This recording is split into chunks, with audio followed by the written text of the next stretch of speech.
Here we're inside where we've taken the fleece off the animal, and we're going to throw it on the table here, and we're going to analyze every piece of the fleece to help you and give you some skirting tips.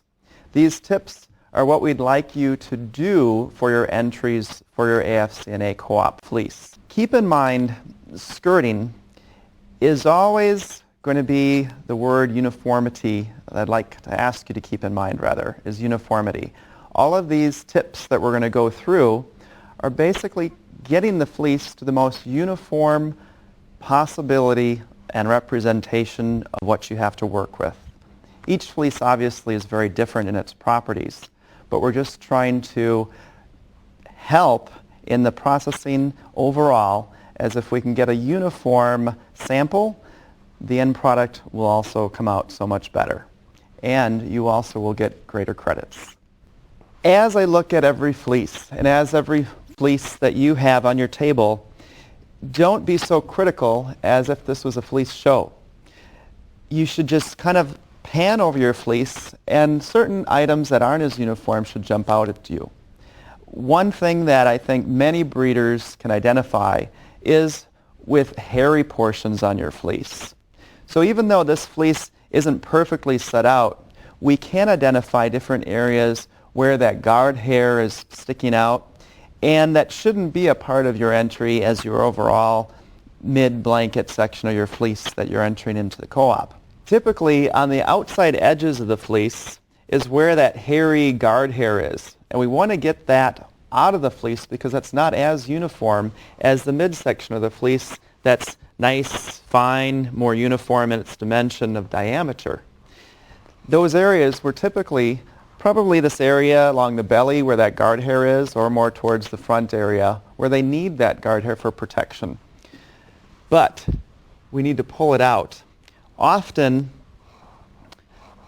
I can put my hand down on a section of fleece and tear off the areas that have that guard hair excessive hairiness in.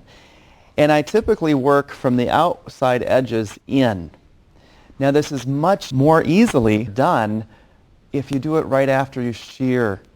After shearing, your fleece has its natural integrity yet, and you can easily define and see, rather, where these guard hair areas are.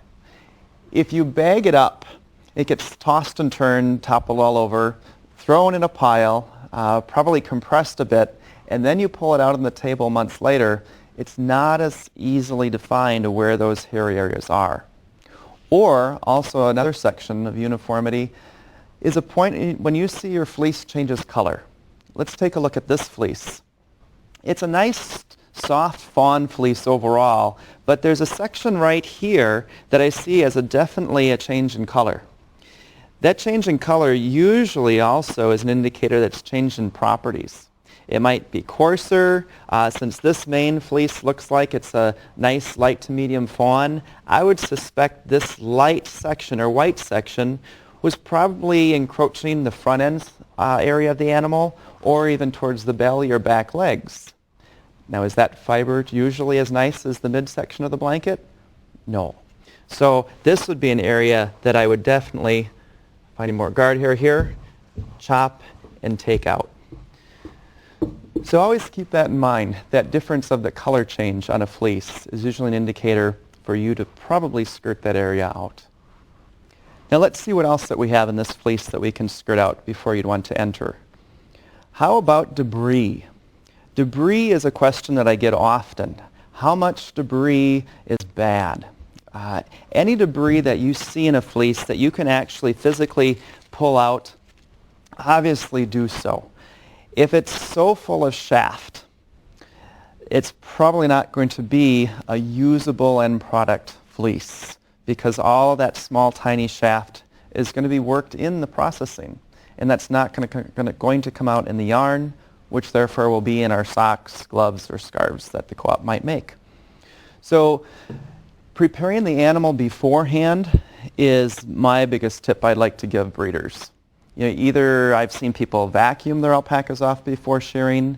I believe keeping your pens and paddocks clean weeks before shearing is one of the best things that you can do to have a nice clean fleece for shearing day.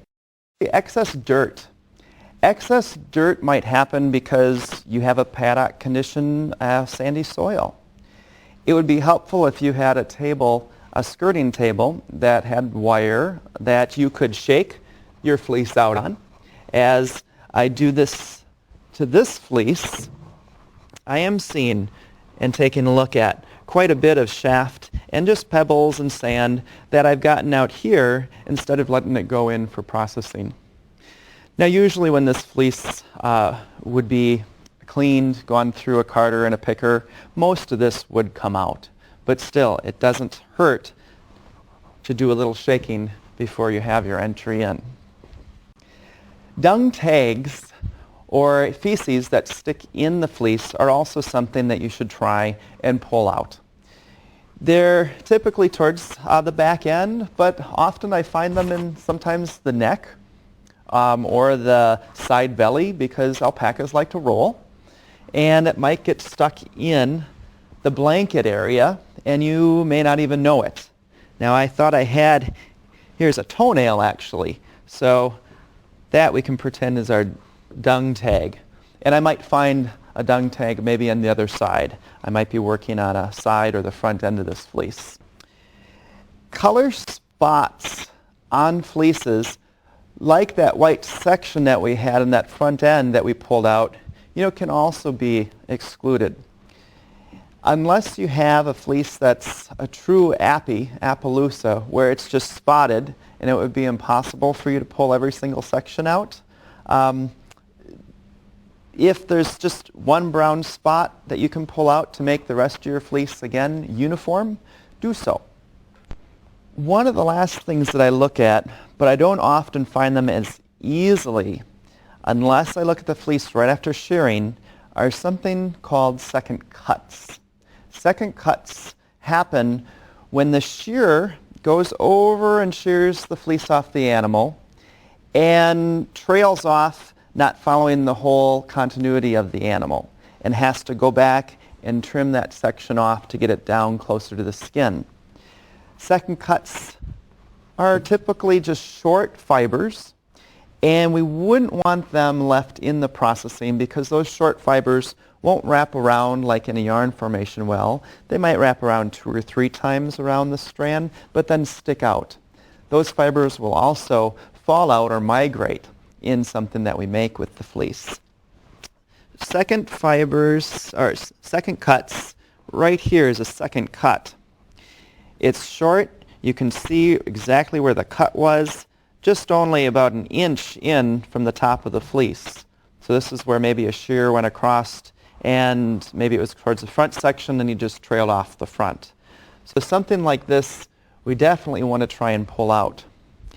I find that after shearing and you have your fleece open on the table, you can go across with your hand. I've used a piece